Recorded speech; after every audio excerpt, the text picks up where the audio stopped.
Olá, eu sou o professor Marcos Lael e vamos dar continuidade aos nossos estudos de gestão da qualidade. Nesse momento, estudaremos a terceira competência, que se relaciona a instrumentos para a produtividade e competitividade das organizações. Muitas organizações enfrentam problemas com seus clientes por não conseguir manter um padrão dos seus produtos e processos, surgindo a necessidade de se padronizar. Bom, gostaria de fazer 3 destaques nessa leitura que nós acabamos de fazer, que estão nas palavras problema, clientes e padrão. É importante observar o seguinte: todas as empresas enfrentam no seu dia a dia uma série de problemas. E os problemas eles são percebidos por quem está produzindo, quem está trabalhando, mas principalmente são percebidos também pelos clientes. Diante dessa situação, problemas e cliente, a qualidade destacou um aspecto que visa solucionar isso, que é contido na palavra padrão. Então, um dos sentidos da qualidade é que se a empresa adotar um padrão no seu atendimento, na sua produção de produtos, na sua logística, nas suas diversas atividades, os clientes vão perceber maior continuidade do seu trabalho e isso gera, então, o sentido, o sentimento de qualidade. Vamos discutir os impactos da globalização para as ações empresariais. Necessidade de padronizar processos e produtos, importância de se estabelecer uma cultura para melhoria contínua. Observe o seguinte: um fenômeno que é muito comum em todas as empresas é o chamado globalização. Significa dizer que o efeito que acontece numa empresa, numa organização, em um determinado país, ele também é percebido em outros países. Então isso tanto tem uma influência da empresa para as demais de outros países, como o inverso. No caso da qualidade, é importante observar que aspectos como padronização de produtos e serviços, ou seja, aquilo que a pessoa, o cliente vê numa empresa ou no outro país, pode ser percebido no seu mesmo país.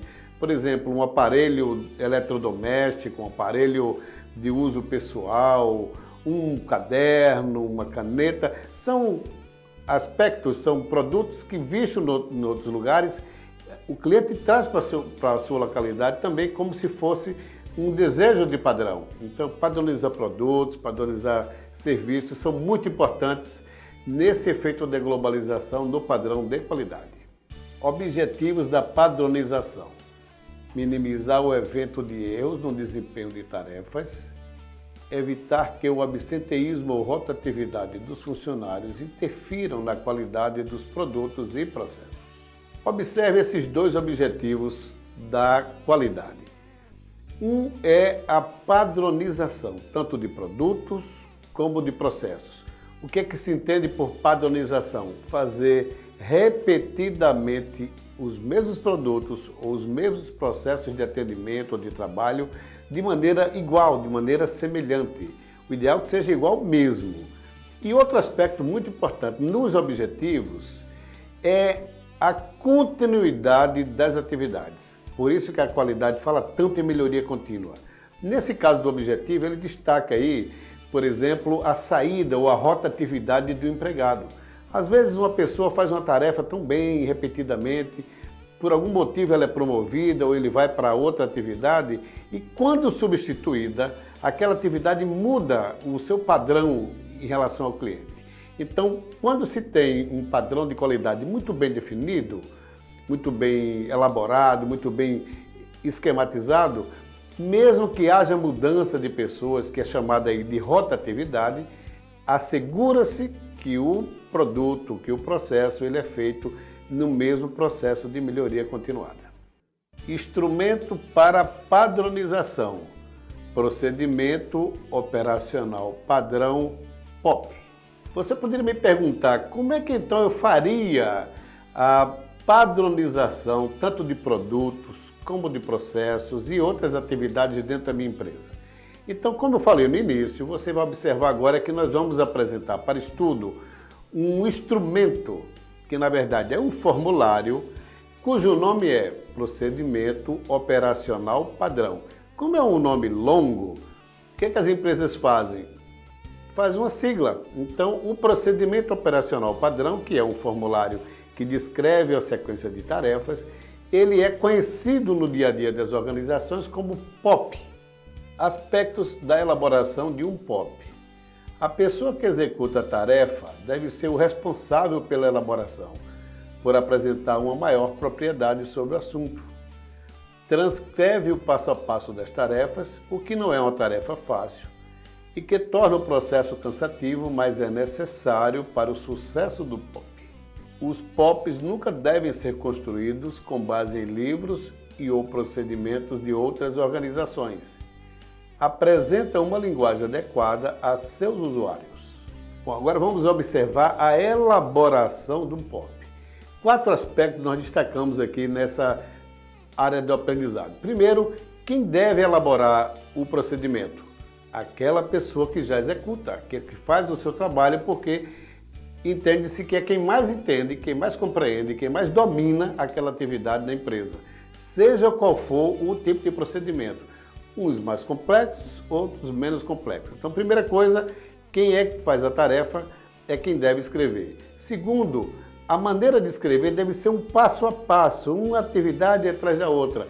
Por exemplo, digamos que fôssemos escrever como liga um computador. Então a pessoa diria que faria a verificação se ele estaria plugado na energia, se o estabilizador de energia estava conectado, e aí aciona o botão e segue essa sequência. Então é um passo a passo, pequenos, mas numa sequência lógica, desde o início, passando pelas atividades principais até o fim da tarefa. Um outro aspecto que é muito importante a gente observar, que é não copiar de outra empresa, ou de outro livro, de outra fonte, que não seja a pessoa que faz a tarefa, porque ele é quem sabe. Então vamos evitar essa tendência, às vezes, de alguns casos, de buscar fora uma descrição adequada, diferente, às vezes, do que a empresa faz e o empregado faz da sua melhor maneira. E por último, importante a gente também destacar que é a forma de escrever. Deve ser uma linguagem fácil e ótima compreensão, linguagem direta, feita por quem faz a atividade. Então, somando quem fez a tarefa, somando um passo a passo sequencial, somando que ela é original, porque não copiou de ninguém, e numa linguagem fácil, então a maneira de elaborar o POP está assegurada num bom e determinado padrão de qualidade. Para exemplificar como é que se faz um POP, o nosso procedimento operacional padrão, eu trouxe um quadro e quero que você analise comigo a partir de agora. Está diante de você um quadro com os 10 itens que devem constar em um POP, procedimento operacional padrão. Quero chamar a sua atenção para 3 blocos de informações. O primeiro bloco é o da identificação do POP, itens de 1 a 5. Chamo a atenção em especial para o item 2, objetivo do POP. O segundo bloco é o coração do POP, composto apenas pelo item 6, ou seja, a descrição do passo a passo das tarefas que estão sendo padronizadas. O terceiro e último bloco do POP é o da validação, itens de 7 a 10. Recomendo que escolha uma tarefa em sua organização para exercitar a elaboração de um POP. Bom, como nós vimos, aprendemos agora um POP, que é o nosso procedimento operacional padrão. Para finalizar, eu quero dizer a vantagem de ter um POP na organização. A vantagem é a seguinte: tendo um POP, ou seja, uma descrição de uma tarefa, qualquer pessoa da organização pode executá-la da mesma maneira que o especialista naquela tarefa. Portanto, o POP torna-se muito importante para um padrão de qualidade nas organizações. Vamos discutir o 8S. O 8S é o método que auxilia na gestão da organização com a participação dos colaboradores. É uma filosofia que surgiu no Japão no final da década de 1960, com o intuito de melhorar aspectos relacionados à eliminação de desperdícios, arrumação dos ambientes de trabalho e limpeza. Na nossa sequência de estudos sobre gestão da qualidade, vamos chegar agora a estudar o 8S, que nada mais é do que um método que tem um destaque importante que eu queria que você observasse, que é voltado para o ambiente de trabalho. O 8S, quando adotado em sua metodologia, permite evitar desperdício, permite um ambiente limpo, portanto, um ambiente que favorece a produtividade. O que são os 8S? SEIRI, senso de organização, utilização, descarte. SEITON, senso de arrumação, ordenação. SEIZO, senso de limpeza e higienização. SEIKITSU, senso de padronização. SHITSUKO, senso de disciplina. SHIKAYARO, senso de determinação e união. SHIDO, senso de capacitação, educação e treinamento. SHITSUYAKI, senso de economia e combate aos desperdícios.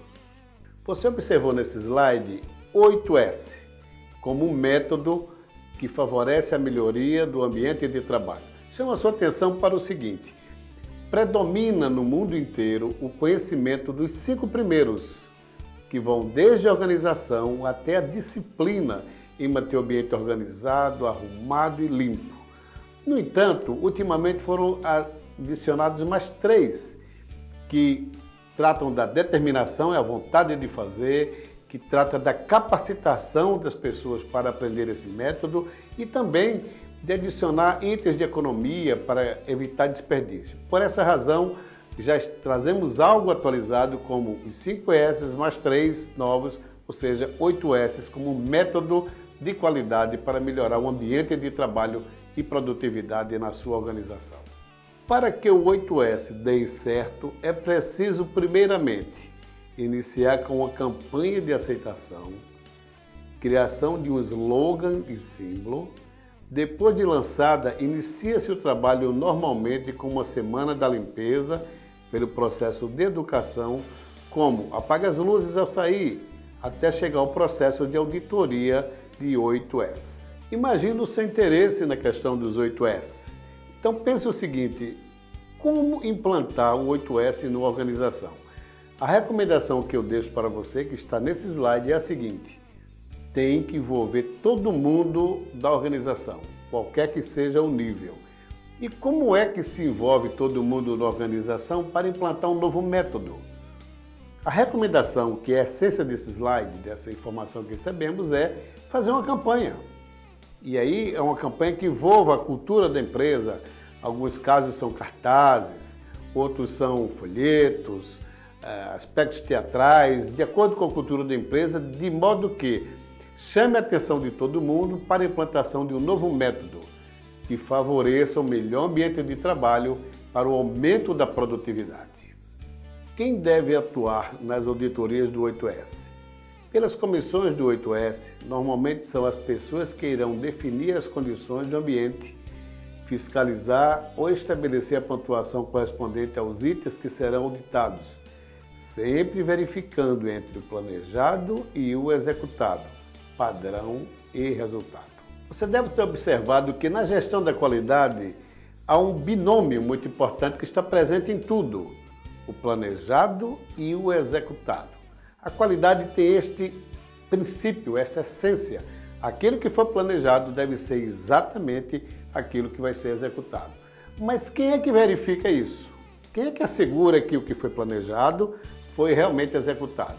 Então a qualidade introduziu um conjunto de pessoas chamado auditores, que nada mais são do que pessoas que verificam se aquilo que está no padrão, se aquilo que está planejado realmente foi executado. E para ser auditor do 8S, por exemplo, não precisa ter nenhum cargo ou nenhuma especialidade. Apenas conhecer o trabalho, conhecer aquele padrão e assegurar se o que está devidamente planejado foi realmente executado. E caso haja alguma variação, alguma mudança, algum desvio, fazer essa recomendação para que alcancemos a produção perfeita numa melhoria contínua, isto é, padrão de qualidade. Que tipos de resultados as empresas buscam com o 8S? Eliminar estoques desnecessários, eliminar excesso do papelório desnecessário, melhorar a comunicação interna, melhorar o layout, padronização das tarefas, maior envolvimento dos colaboradores, melhoria do ambiente de trabalho. Para finalizar nossos estudos sobre o 8S, quero chamar sua atenção para um aspecto importante do que vimos nesse slide, que é a palavra resultado. Significa dizer que tudo aquilo que fazemos na gestão da qualidade implica diretamente em resultado de melhoria de produtividade na organização. Nesses itens que nós vimos, aspectos ligados à economia, agilidade na medida que reduz papelório, melhora a comunicação, o layout. Em suma, torna o nosso ambiente de trabalho, o seu ambiente de trabalho por meio dos 8S, um ambiente adequado para melhor produtividade e, no conjunto, melhora a competitividade da empresa no mercado onde ela atua.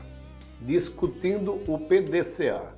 O ciclo PDCA é uma filosofia que busca melhoria contínua, Kaizen.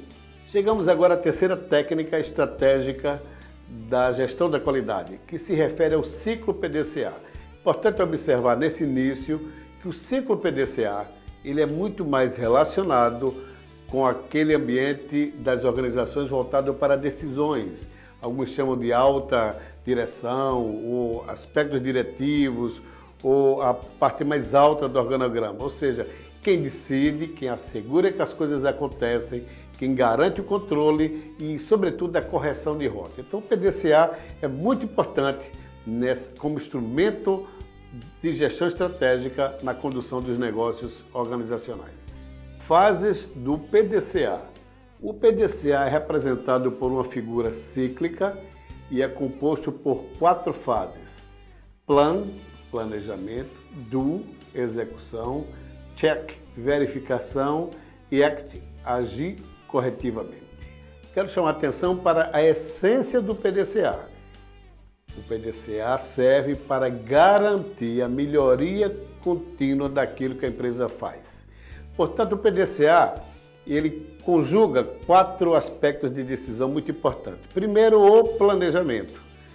É bem usual dizer que tudo começa com planejamento. Às vezes, no entanto, começamos algumas atividades na organização e vamos desenvolvendo sem antes fazer o planejamento. O risco disso é muito grande. Então, no ciclo PDCA, numa gestão da qualidade, primeiro começa-se com o planejamento. Em seguida, o fazer. Quem vai fazer, como vai ser feito. O terceiro aspecto é a correção, é aquele momento onde a organização se reúne, avalia os resultados, avalia se as metas estão sendo cumpridas e aquilo que precisa ser corrigido entra na fase seguinte, que é a correção.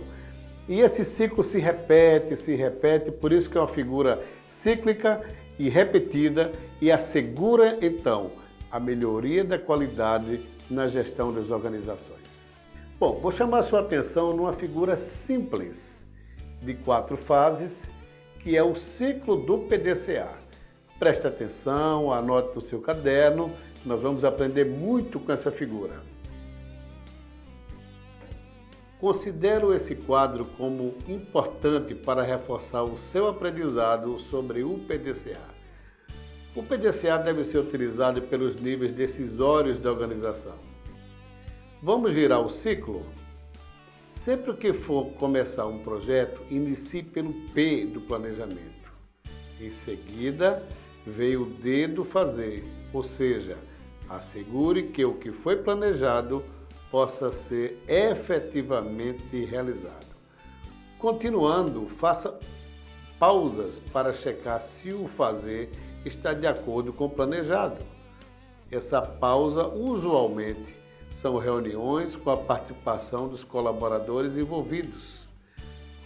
Marque na agenda uma data certa para o C, o check, de checar. Na sequência, se for identificado algum desvio ou falha, haja na correção. É o A do ciclo.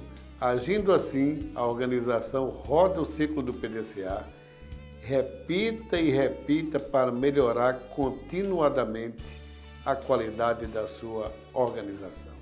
Quero chamar a sua atenção para o quadro que eu vou lhe apresentar agora. Também se refere ao ciclo, no entanto, tem um detalhamento, o método, a forma de fazer de cada uma das fases do ciclo. Preste atenção e siga esse mapa do jeito que eu vou lhe mostrar agora. Observe esse quadro. Contém a explicação de cada etapa do ciclo PDCA. Ele é o mapa da mina para a melhoria contínua da qualidade em qualquer organização. Aqui você aprende que a primeira fase é o planejamento, onde são definidos objetivos e metas. Aprende também, na segunda fase da execução, que o que foi planejado tem que ser executado. Treine os colaboradores para isso. Aprende ainda que na terceira fase da verificação, há a importância de comparar o que foi planejado com o que foi executado. Use sempre dados e números para comparar. Aprende, por fim, na quarta fase, do agir corretivamente, que isso pode ser feito de duas maneiras, que envolve causa ou padrão. Esse ciclo deve rodar repetidas vezes para a organização garantir a melhoria contínua da sua qualidade. Aprendemos nessa terceira competência, relativa às técnicas de gestão estratégica da qualidade, 3 especificamente. Começamos pelo POP, que é o Procedimento Operacional Padrão, que deve ser adotado em todas as tarefas de uma organização que queira buscar qualidade. Depois vimos o 8S, que é uma técnica adotada para melhorar o ambiente de trabalho de modo a favorecer a melhor produtividade. E terminamos com o ciclo do PDCA. O ciclo do PDCA ele é dirigido aos níveis decisórios, que assegura o planejamento, as condições para a execução, garante a agenda das correções e age corretivamente para que a melhoria contínua de fato aconteça na organização. Com isso, aprendemos nessa competência a importância das técnicas para melhorar continuamente a sua organização. Dessa forma, chegamos ao término da terceira competência. Espero que você tenha aproveitado bastante. Bons estudos e até a próxima.